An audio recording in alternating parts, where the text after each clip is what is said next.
Alhamdulillahi Rabbil Alamin. Khalaqal mauta wal hayata liyabluwakum ayyukum ahsanu amala. Alhamdulillahilladzi ahyana ba'dama amatana wa ilaihin nusyur. Asyhadu an la ilaha illallah wahdahu la syarikalah wa asyhadu anna Muhammadan abduhu wa rasuluhu la nabiyya ba'da. Allahumma salli ala Sayyidina Muhammad wa ala ali Sayyidina Muhammad. Bapak Ibu yang dimuliakan Allah Subhanahu wa taala, pagi ini kita kembali duduk sejenak di rumah Allah dalam rangka mengkaji ayat-ayat dan hadis-hadis Nabi Muhammad sallallahu alaihi wasallam dalam kajian perjalanan kehidupan manusia setelah meninggalkan kehidupan dunia. Namun sebelum kita melanjutkan materi, sebagaimana biasa kita bermohon kepada Allah untuk kemudahan segala urusan kita, dan mudah-mudahan Allah senantiasa istiqomahkan kita di jalan dakwah, beribadah kepadanya, dan menutup usia kita dengan penutupan yang baik. Nauzubillahi minasyaitonirrajim. Bismillahirrahmanirrahim. Alhamdulillahirabbil alamin. Assalatu wassalamu ala asyrafil anbiya'i wal mursalin wa ala alihi wa ashabihi rasulillahi ajmain. Allahumma ja'al jam'ana hadza jam'an marhuma wa tafarraqa min ba'dihi tafarruqa ma'suma. Allahumma anzil sakinata wal barakata wal afiyata wasihata ala hadhil jamaati masjid Nurul Huda ya arhamar rahimin. Allahumma khtim lana wa ajalana bi husnil khatimati was sa'adah wa la takhtim alaina bi su'il khatimati wasyaqawah. Rabbana atina fid dunya hasanah wa fil akhirati hasanah wa qina azaban. Alhamdulillahi rabbil alamin. Kaum muslimin, Bapak Ibu, hadirin hadirat yang dimuliakan Allah Subhanahu wa taala. Jadi kurikulum yang kita sampaikan adalah buku seri perjalanan akhirat. Materi-materi yang sudah kita sampaikan yaitu jilid yang pertama, kehidupan di alam barzah. Karena buku ini terdiri daripada 5 jilid. Ini sudah selesai, kehidupan di alam barzah. Kemudian kiamat dan tanda-tandanya. Alhamdulillah istiqomah untuk mengkaji dari satu bab ke bab yang lain. Sekarang kita mengkaji di jilid yang ketiga, seri yang ketiga, hari berbangkit, bumi mahsyar, telaga al-haud, hari perhitungan dan hari pertimbangan. Ini semua berada di akhirat. Yang dua sebelumnya belum ke akhirat, alam barzah dan penghubung antara alam barzah, alam dunia dan akhirat. Itu disebut dengan kiamat. Karena tidak mungkin kita akan sampai ke mahsyar, kita akan ke surga atau na'udzubillah kita ke neraka sebelum terjadi hari kiamat. Maka kiamat terlebih dahulu. Nah, setelah terjadi kiamat, maka kita pun akan dibangkitkan. Baik Bapak Ibu yang dimuliakan Allah Subhanahu wa taala, yang sudah kita jelaskan pengertian hari berbangkit, keajaiban tulang ekor, bangkit berdasarkan amal perbuatan, logika Al-Quran tentang hari kebangkitan, pengingkaran orang kafir terhadap hari berbangkit, menuju ke satu penyeru. Satu penyeru ini maksudnya nanti akan ada malaikat yang akan memanggil, menyeru setiap orang, sehingga kemudian setiap orang itu akan mendatangi suara tersebut. Lalu kemudian manusia yang pertama kali bangkit dari kuburnya, yaitu Nabi Muhammad sallallahu alaihi wasallam. Apakah jin dan hewan juga akan dibangkitkan? Maka jawabannya ya, akan dibangkitkan. Penyesalan orang kafir berbangkit dengan satu tiupan. Apakah waktu dan tempat akan dikembalikan? Jadi kita tema pada pagi ini, apakah waktu Akankah waktu, tempat dan waktu dan tempat akan dikembalikan? Jawabannya ya. Bahwasanya waktu, tempat yang pernah kita singgahi, yang pernah kita pakai, kelak di akhirat akan didatangkan kepada kita. Didatangkan untuk apa? Didatangkan untuk menjadi saksi atas diri kita. Jadi setiap tempat, setiap waktu yang Allah berikan kepada kita nanti akan hadir, akan menemui kita untuk memberi kesaksian. Kesaksian kalau waktu dan tempat itu dipergunakan dengan baik, maka akan bersaksi untuknya kebaikan, akan meringankan perjalanannya di akhirat. Tapi sebaliknya, jika waktu dan tempat itu digunakan untuk keburukan, lalu kemudian sebelum dia meninggal tidak sempat memperbaiki diri, maka waktu dan tempat itu akan memberatkan.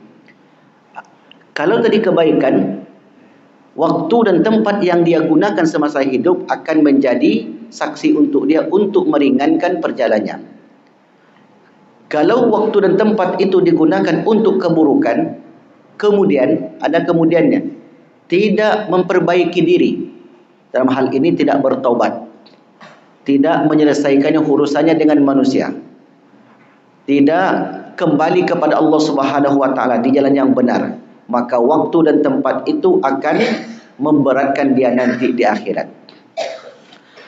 Dalam hal ini terdapat riwayat dalam kitab Ibnu Khuzaimah, di mana dari Abdurrahman bin Abi Sa'sa'ah an abihi qala Abu Sa'id, idza kunta fil bawadi, apabila engkau berada di sebuah lembah. Karena memang di Timur Tengah itu seperti lembah, ada sebuah tempat itu ada seperti lembah. Idza kunta fil bawadi, apabila engkau berada di satu lembah, artinya ini di satu tempat. Farfa sautaka bin nida, maka ketika masuk waktu solat, hendaklah tinggikan suaramu dalam mengumandangkan azan. Jadi ketika sampai ke sebuah tempat dan masuk waktu solat, hendaklah engkau meninggikan suaramu bin nida.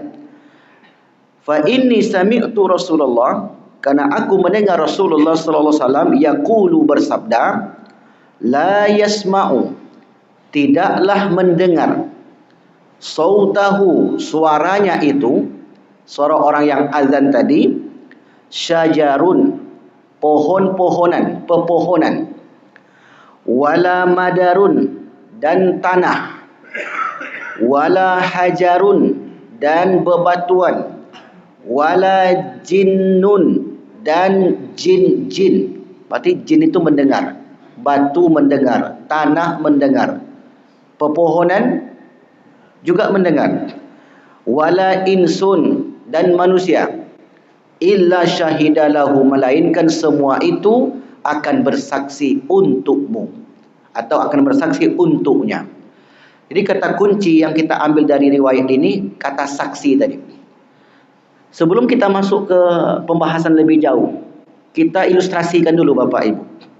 Ketika seseorang hidup di dunia, lalu kemudian orang ini misalnya berkasus, lalu dipanggillah oleh yang berwenang. Maka ketika dia panggil, setiap hal-hal yang berkaitan dengan dia pasti akan didatangkan. Misalnya dia melakukan transaksi. Kamu pernah melakukan transaksi dengan orang ini? Setelah dicek, ditelusuri, ternyata benar. Orang itu akan didatangkan. Sebagai apa? Sebagai saksi. Di dunia ada saksi yang memberatkan, ada saksi yang meringankan. Di akhirat juga begitu. Ada saksi yang meringankan, itulah kebaikan-kebaikan kita tadi. Ada saksi yang memberatkan, yaitu dosa-dosa. Tapi dosa-dosa ini kalau seseorang menyelesaikannya, memperbaiki dirinya sebelum meninggal, ini pun akan dihapuskan oleh Allah. Karena Allah Maha Pengampun. Bapak Ibu, coba bisa cek di Quran Az-Zumar Quran surat yang ke-39 ayat yang ke-53. Maka di situ kata Allah, jangan pernah la tayasu min rahmatillah. Jangan pernah berputus dengan rahmat Allah. Innallaha yaghfiruz dzunuba jami'a. Sesungguhnya Allah Subhanahu wa taala mengampuni dosa kalian semuanya. Jadi tanpa terkecuali apapun dosa kita. Dalam hadis qudsi itu disebutkan, meskipun kalian datang kepadaku bi qurabil khotoya, sebanyak isi bumi dosa-dosa yang kau bawa, atau dosamu itu sampai anana ini sama, membumbung sampai ke langit. Ini maknanya banyak. Saking banyaknya dosa itu penuh isi bumi ini. Lalu kemudian kau datang kepadaku untuk bertaubat dan meminta ampun, fala ubali. Aku tidak pedulikan dosa-dosamu itu. Ini maknanya Bapak Ibu, Allah itu sangat pengampun sekali. Sangat penyayang sekali. Bahkan sifat Allah At-Tawwab Ar-Rahim. At-Tawwab itu sifat mubalaghah yang terus-menerus menerima taubat hambanya. Mengapa disebut terus-menerus? Karena kita pun terus-menerus melakukan dosa. Setiap hari pastilah kita ini pernah melakukan dosa. Nah, begitu kita melakukan dosa, kita istighfar. Begitu kita melakukan kesalahan, kita taubat, minta ampun kepada Allah. Yang tidak bisa diselesaikan itu adalah hutang piutang. Hutang piutang ini lain, karena berhubungan dengan manusia, hubungan horizontal. Kalau vertikal, hubungan dengan Allah, itu mudah bagi seorang hamba. Tinggal dia bertobat, menyesali perbuatannya, maka itu diselesaikan oleh Allah Subhanahu wa taala. Tapi kalau horizontal dengan manusia, maka ini mestilah diselesaikan secara manusiawi juga. Nah, jadi Bapak Ibu, ketika seorang di dunia, andaikan dia berkasus, maka orang itu akan didatangkan saksi-saksi. Di mana dia pernah bertransaksi, di mana dia pernah singgah, di mana dia pernah berada, maka semua itu akan dihadirkan ketika itu untuk memberatkankah atau untuk meringankan. Oh ya, saya dengar kemarin begini. Maka orang ini pun bersaksi. Oh ya, saya lihat dia begini. Kemarin jam 3 dia bersama si fulan, kemudian jam 5 bersama si fulan, tempat ini. Maka semuanya akan didatangkan. Itu namanya saksi, dihadirkan ketika itu. Maka hadis ini juga mengatakan demikian. La yasma'u sautahu. Tidaklah seseorang mengeluarkan suaranya, dalam hal ini disebutkan azan, dan nanti bukan hanya mesti azan, bisa juga membaca Al-Quran, bisa juga dia bersedekah, bisa juga dia solat, umroh, haji, ataupun misalnya dia jelajahi muka bumi ini untuk melihat keagungan Allah. Kemarin saya jumpa Dr. Diana, besok kami berangkat ke Bosnia, Ustaz. Oh ya Ustaz, kenapa ke sana, Bu? Ya karena Bosnia itu dulu di bawah pemerintahan Turki Utsmani. Dan di sana banyak sekali peninggalan masjid-masjid Utsmani. Maka ketika Bapak Ibu misalnya ke Turki, ada jemaah kita yang ke Turki melihat Turki Utsmani. Kemudian dia ketika itu dia melihat keagungan ciptaan Allah, melihat peninggalan-peninggalan yang di masa lalu, maka di situ muncul keimanan yang kuat. Maka apa yang dia lalui, apa yang dia lewati itu yang kemudian menjadi keimanan bagi dia, maka semua yang Bapak Ibu lalui itu akan datang nantinya untuk menjadi saksi atas seseorang. Kalau kita solat di sebuah masjid Bapak Ibu, solat wajib tadi kita depan ini, nanti kita solat sunat, carilah tempat yang lain. Usahakan jangan di tempat yang sama. Mengapa? Supaya setiap tempat yang kita pijak, setiap tempat sujud kita, maka kelak akan bersaksi untuk kita kebaikan yang kita lakukan. Sebenarnya sama juga dengan duduk di majlis ilmu ini. Kalau hari ini, Selasa ini Bapak Ibu duduk di tiang itu, Selasa depan ganti tiang lah. Ini tiang terus ya. Karena saya tengok sebagai jemaah di situ terus posisinya. Sekali-kali ganti tiang. Ganti dinding, Pak. Ada saya tengok jemaah ini depan pintu, setiap kaji depan pintu terus. Enggak tahu saya apa maksudnya itu.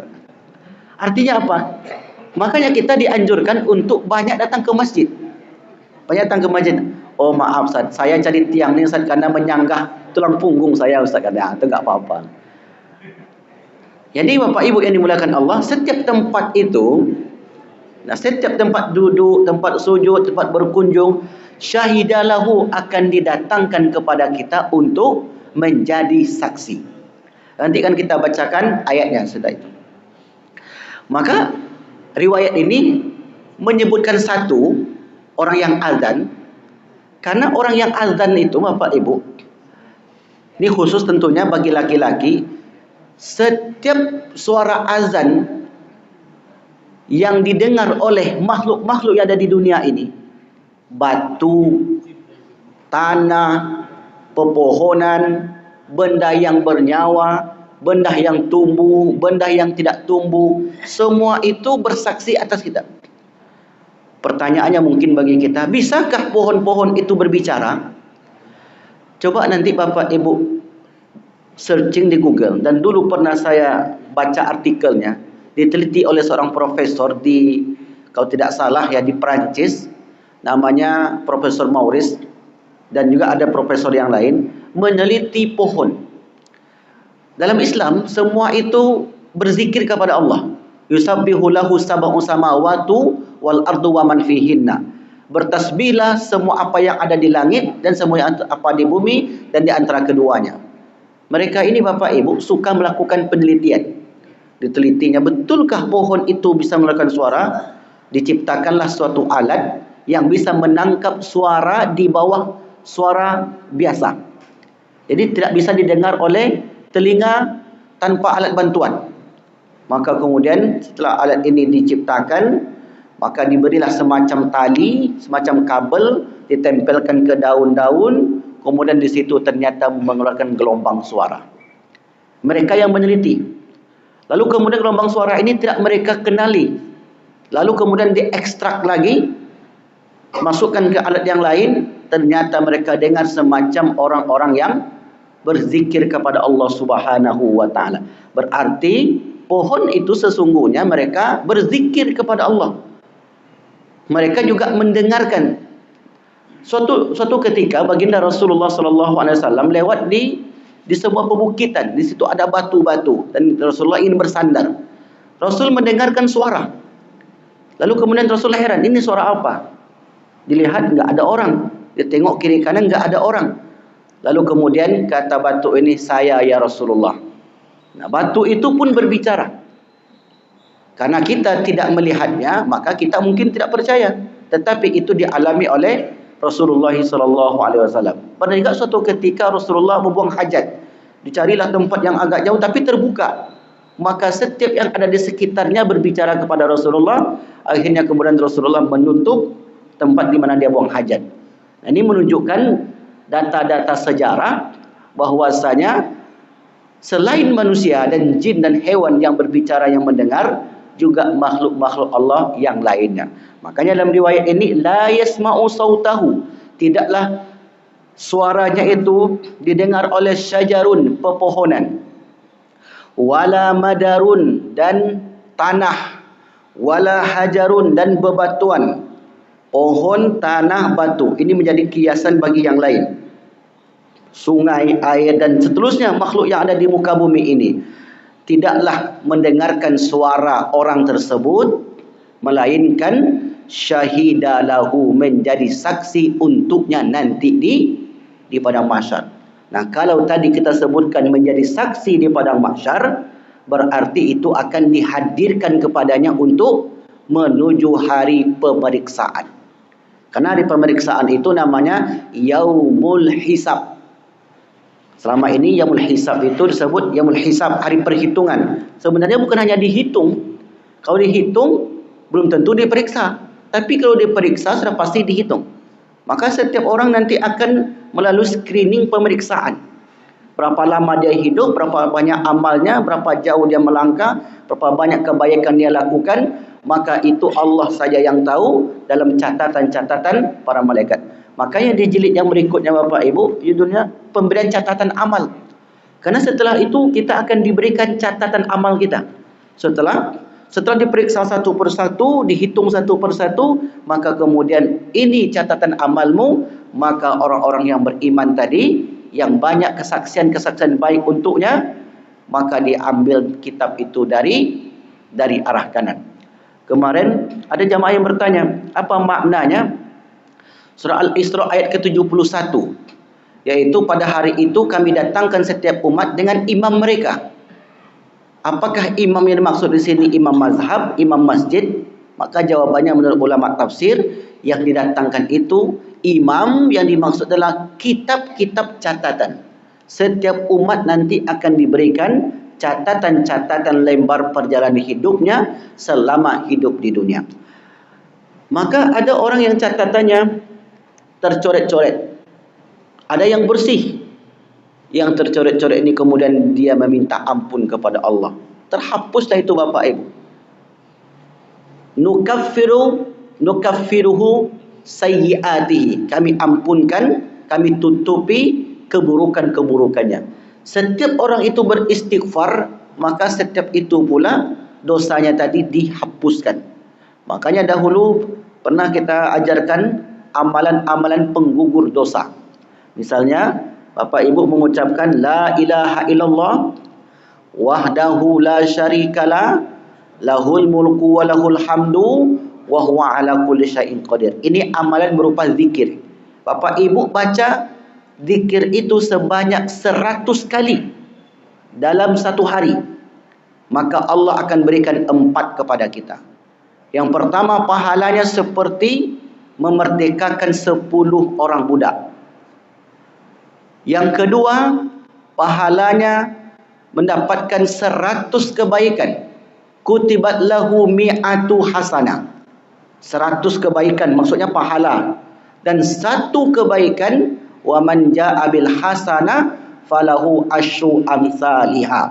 Siapa yang melakukan 1 hasanah, 1 kebaikan di hari itu, maka dikali 10. 10 dikali 100 sama dengan 1000. Berarti secara tidak langsung dari zikir yang sederhana tadi, kita sudah menabung 100 kebaikan.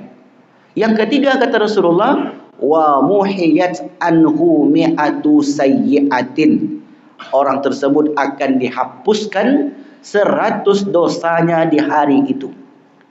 Nah, karena manusia itu mahalul nisyan wal khata. Manusia itu tempatnya salah, tempatnya lupa. Setiap hari kita pasti melakukan kesalahan. Nah, sekian banyak kesalahan yang kita perbuat, maka terhapuskanlah oleh 1 amalan tadi. Ini 1 amalan itu Bapak Ibu. La ilaha illallah wahdahu la syarikalah lahul mulku wa lahul hamdu wa huwa ala kulli syai'in qadir. Yang keempat, apa keutamaannya? Yang pertama tadi seperti memerdekakan 10 orang budak. Yang kedua, mendapatkan 1000 pahala. Yang ketiga, dihapuskan 100 kesalahan dosa. Yang keempat, Allah jaga orang itu dari pagi sampai malam. Malam nanti kita berdoa lagi sampai pagi besok lagi. Terus begitu kehidupan kita sampailah kita meninggalkan kehidupan dunia ini. Dan ada juga amalan yang lain. Amalan ini berupa berbentuk perbuatan. Tadi zikir, ini perbuatan. Apa contohnya? Orang yang melakukan wudhu dengan sempurna. Jadi wudhu itu bukan hanya sekedar untuk solat. Kalau hanya itu yang kita pahami Bapak Ibu, maka terlalu kecil keutamaan wudhu. Wudhu itu keutamaannya untuk yang pertama untuk solat.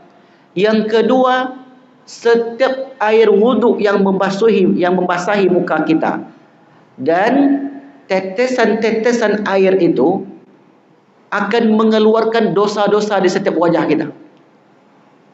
Di dosa wajah ini dosa mata, dosa mulut, dosa hidung. Kemudian kita basuh telinga. Mengapa dianjurkan untuk basuh telinga?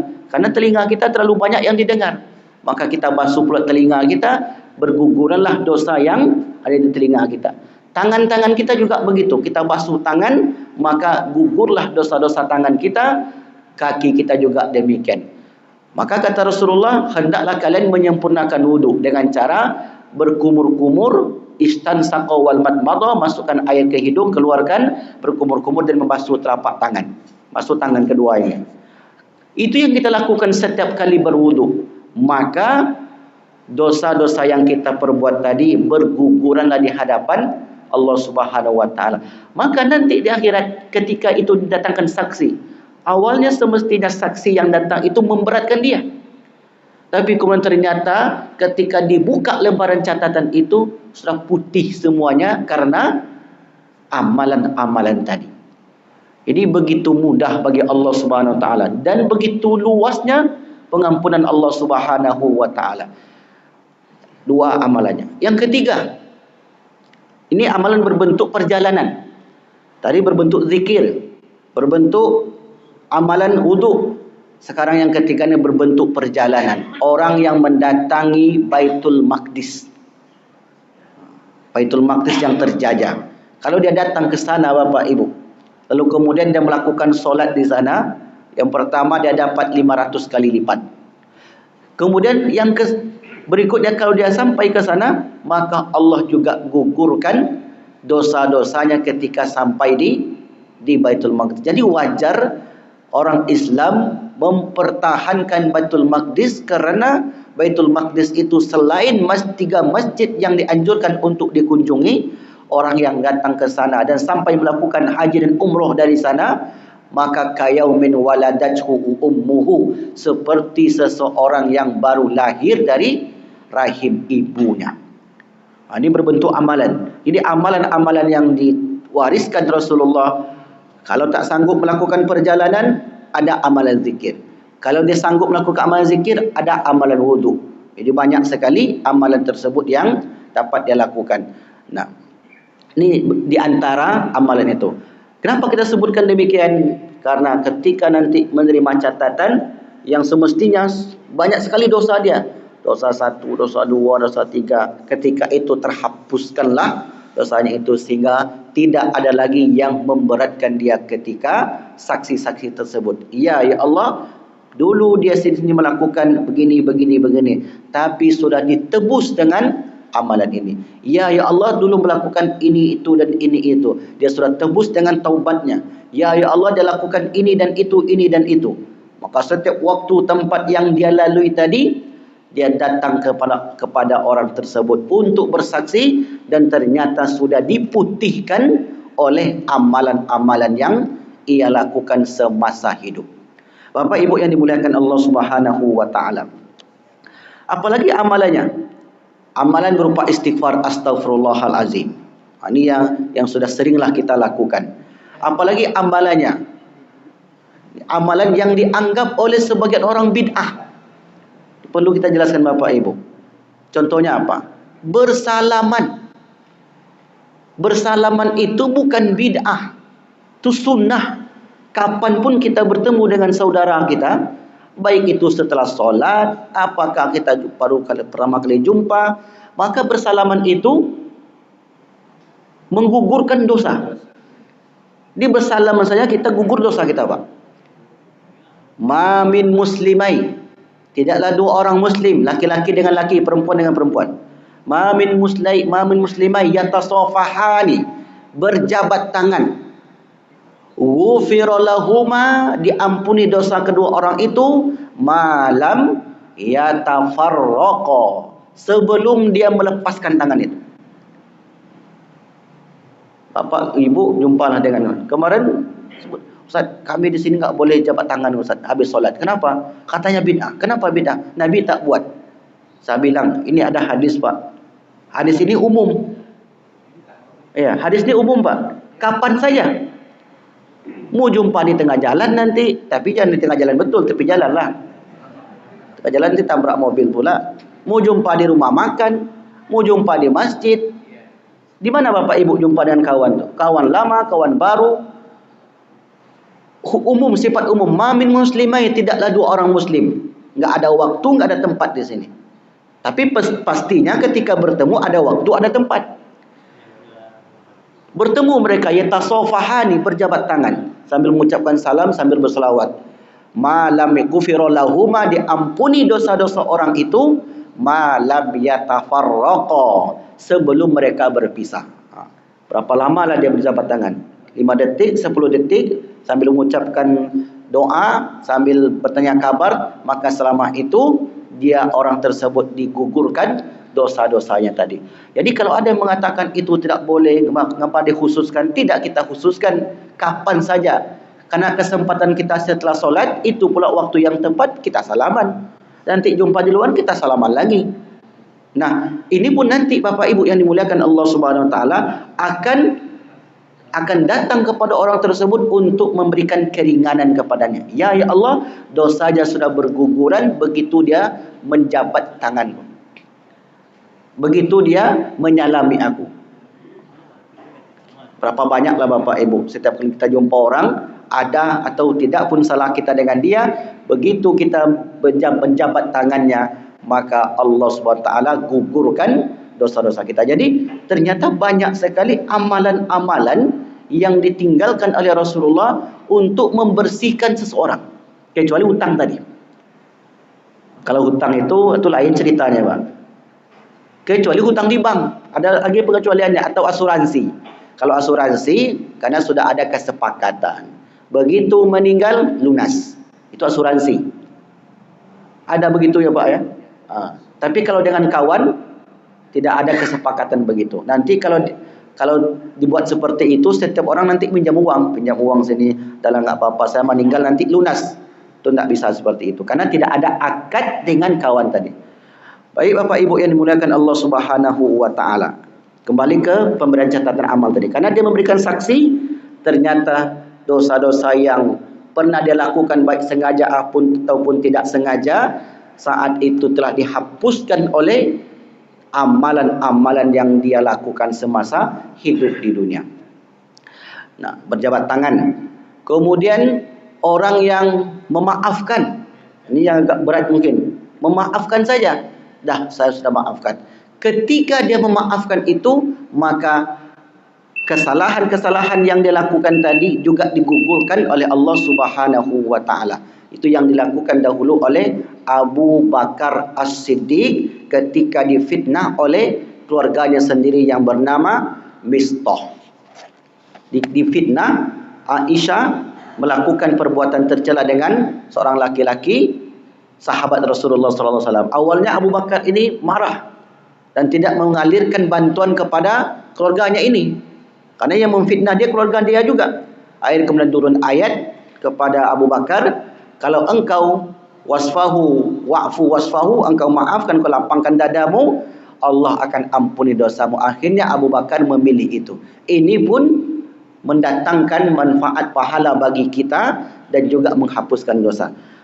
Bapak Ibu yang dimuliakan Allah Subhanahu Wa Taala, maka apa yang telah kita lalui, telah kita lewati, telah kita lakukan, semua itu akan menjadi saksi bagi kita, dan ada yang sudah dihapuskan oleh Allah sehingga tinggallah pahala-pahala yang kita terima nanti di akhirat. Nah, kalau dia tidak hapuskan ketika di dunia, maka apa yang dia tempati, apa yang dia lalui, apa yang dia pijak, apa yang dia lakukan, setiap detik waktu yang dia lewati akan memberatkannya di bumi mahsyar nanti. Maka oleh karena itu, beruntunglah Bapak Ibu yang dimuliakan Allah ketika mendapat pengajian amalan-amalan semacam ini dapat dilakukan dalam kehidupan kita sehingga menggugurkan dosa-dosa kita yang mungkin saja tidak kita sengaja melakukannya. Quran surat Al-Baqarah ayat 148, untuk penguat daripada hadis tadi. Walikulli wijhatun huwa muwalliha fastabiqul khairat. Bagi setiap umat ada kiblat yang dia menghadap ke arahnya, maka berlomba-lombalah kamu dalam berbagai kebajikan. Ainama takunu, dimanapun kalian berada, ya'ti bikumullahu jami'a, akan datang kepada Allah semuanya. Dimanapun kalian berada, akan didatangkan semuanya itu kepada Allah Subhanahu Wa Taala.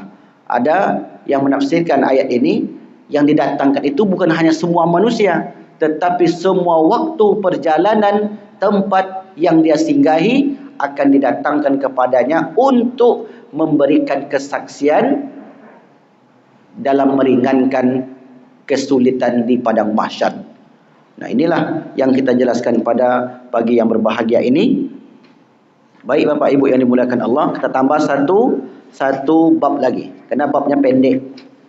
Ini bagian yang pertama. Di bab yang pertama ini, apakah waktu dan tempat akan dikembalikan? Kita ambil satu riwayat Ibnu Huzaimah dan juga kita ambil satu ayat Quran Al-Baqarah 148. Nah, bab yang kedua, bagaimana cara Allah mengembalikan roh ke jasad? Karena jasad kan sudah hancur. Sebagian orang berfikir nggak mungkin, bagaimana mungkin Allah menciptakan kembali? Maka disebutkan oleh Mahir Ahmad Sufi dalam kitabnya yang berjudul Al-Ba'tsu wa An-Nusyur. Saya juga banyak merujuk ke buku beliau Al-Ba'tsu wa An-Nusyur. Apa kata beliau? Kita bacakan teksnya. Ketika Allah menghidupkan malaikat Israfil alaihi salam, kemudian ia pun diperintah untuk membuat desain. Ini desain lagi bentuk tubuh kita, dan desainnya itu hampir semuanya mirip seperti Nabi Adam. Karena ukuran tubuh kita seukuran Nabi Adam, wajahnya seperti wajah Nabi Yusuf. Maksudnya semuanya itu tak ada yang jelek, semuanya ganteng. Nanti di sana tu nggak perlu operasi lagi. Mohon maaf kalau misalnya giginya, kalau misalnya wajahnya tak bagus, semua sana tu bagus semua, Pak. Dia nggak ada perbedaan, di dunia aja yang berbeda. Nanti kalau kami ini pendek macam mana Ustaz? Nanti di sana semua sama ukurannya. Ukuran Nabi Adam alaihissalam. Wajahnya tak ada yang, mohon maaf, misalnya tak ada yang, dan tersinggung ya, tak ada yang botak, tak ada yang ini itu, tak ada yang, semuanya lengkap anggota tubuhnya, tak ada yang pincang, lengkap semuanya. Dan hatinya seperti Nabi Ayub alaihi salam, baik, lembut. Maka kata Mahir Ahmad Sufi, jadi desainlah kita ini. Setelah itu Allah meletakkan semua roh yang ada pada desain tersebut berdasarkan ilmunya. Kemudian malaikat Israfil pun meniupkan roh tersebut ke setiap jasad. Setiap roh mengenali jasadnya masing-masing. Pengembalian itu seperti kedipan mata. Jadi setelah dibuat desainnya, kemudian ditiupkan roh itu, dan satu kedipan mata semuanya sudah masuk ke dalam jasad tadi. Maka hiduplah kita di kehidupan yang kekal abadi selama-lamanya. Apa kata Allah Subhanahu wa taala? Quran surah Al-Qamar ayat yang ke-50. Al-Qamar itu surat yang ke-54 ayat yang ke-50. A'udzubillahi minasyaitonirrajim. Wa ma amruna illa wahidatun kalamhim bil basar. Perintah kami ketika menghendaki sesuatu hanyalah dengan perkataan sekali saja, seperti kedipan mata. Jadi ketika itu sekali kedip mata, maka semuanya tiba-tiba jadi manusia itu. Maka saat itu Bapak Ibu, kita pun sudah jadi manusia utuh dan akan dibawa ke perjalanan-perjalanan berikutnya. Nabi Muhammad sudah dibangkitkan dengan satu tiupan kedipan mata. Desain kita sudah dibuat desain yang sama semuanya. Lalu kemudian saksi-saksi sudah dihadirkan. Ini sudah lengkap semua ni Pak. Baru kemudian nanti akan dibawa ke Yaumul Mizan, Yaumul Hisab, hari perhitungan, hari pemeriksaan. Barulah data-data itu sudah lengkap semua. Data-data dikumpulkan semua, dah cukup bukti, tak ada satu pun yang terlupa. Maka data itu diserahkan ke pengadilan di jalan teratai, contohnya pengadilan di akhirat nanti. Dah lengkap data tu Pak. Jadi setiap orang tak bisa mengelak lagi. Ini persiapan dari awal sudah semakin matang. Nah, peniupan ruh di ayat yang lain. Surat Az-Zumar ayat yang ke-39, ayat yang ke-68. Wa nufikha fisur, sangkakala pun ditiup, sehingga fasa'iqu man fis samawati wa man fil ardi, sehingga matilah semua makhluk yang ada di langit dan di bumi, illa masya Allah, kecuali mereka yang dikehendaki Allah. Kemudian summa nufikha, Kemudian mereka ditiup sekali lagi, fa idahum qiyamun yanzurun. Seketika itu mereka bangun dari kuburnya menunggu keputusan Allah. Begitu dia bangkit dari kuburnya, ternyata data semua sudah siap. Maka tak bisa lagi. Disiapkan dulu datanya oleh para malaikat tadi. Kalau di dunia ini apa namanya? Menyiapkan data. Sebelum sidang itu siapa namanya? Pengacara. Itulah mungkin Pak. Jadi sebelum orang disidang, maka yang memberatkan, yang meringankan sudah menyiapkan data tu. Dia cari sekian lama, setelah itu nanti untuk menyelesaikan orang ini bersalah atau tidak. Nah, setelah itu baru dilakukan persidangan yang tidak ada ordal di dalamnya. Ordal enggak ada di situ. Enggak ada orang dalam. Orang dalamnya adalah amal sendiri-sendiri. Kalau di dunia bisa kita menggunakan orang dalam. Wallahu alam bissawab. Inilah pembahasan kita pada pagi yang berbahagia ini. Tema berikutnya, sebab-sebab pengingkaran terhadap hari berbangkit. Nah, kenapa mereka orang-orang kafir itu mengingkari? Apa sebabnya? Di sini saya tulis lebih kurang ada 5 sebab. Sebab-sebab pengingkaran terhadap orang kafir. Ada 4. Setelah itu nanti gambaran saat berbangkit. Ada yang bangkit dalam keadaan buta, ada yang bangkit dalam keadaan terinjak-injak, ada yang bangkit dalam keadaan bermuka berseri-seri dan bermuka muram, ada yang tertunduk malu. Karena tadi data-data sudah siap. Seperti orang yang dibawa ke KPK. Contohlah begitu. Kan data sudah siap, sudah terdeteksi kesalahannya. Mestinya dia menunduk malu saat jumpa pers, bukan dada-dada. Kalau sana nanti tertunduk malu, Pak. Karena betul-betul dia melakukan kesalahan. Kalau di dunia kita heran kan. Begitu dia sudah salah, dia pun senang karena masuk TV kata dia. Allahu Akbar. Ada yang bangkit itu dalam keadaan takut. Nah, mestinya begitu kan, kalau orang itu sudah salah dibawa ke pengadilan, disidang pasti takut. Ada lagi, setiap orang itu ada 2 malaikat. Satu penggiring, satu yang menjadi saksi. Ada yang bangkit dalam keadaan bercahaya. Nanti Pak, ada di antara kaum muslimin itu terang sekali cahayanya sehingga Nabi Muhammad memberi syafaat kepada orang itu. Rasulullah langsung mengenali, iko umat ambo katanya.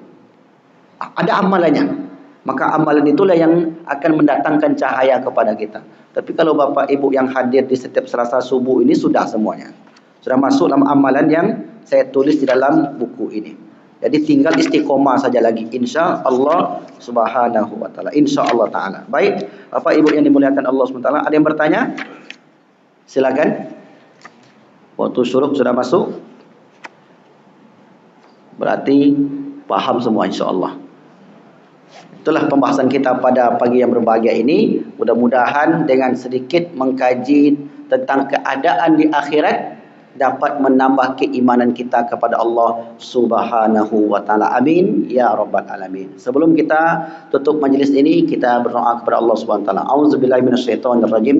Bismillahirrahmanirrahim. Alhamdulillahirabbil alamin. Shalatu wassalamu ala asyrafil anbiya'i wal mursalin wa ala alihi wa ashabihi rasulillahi ajmain. Allahumma khtim lana wa ajalana bi husnil khatimati was sa'adah wa la takhtim alaina bi su'il khatimati was syaqawa.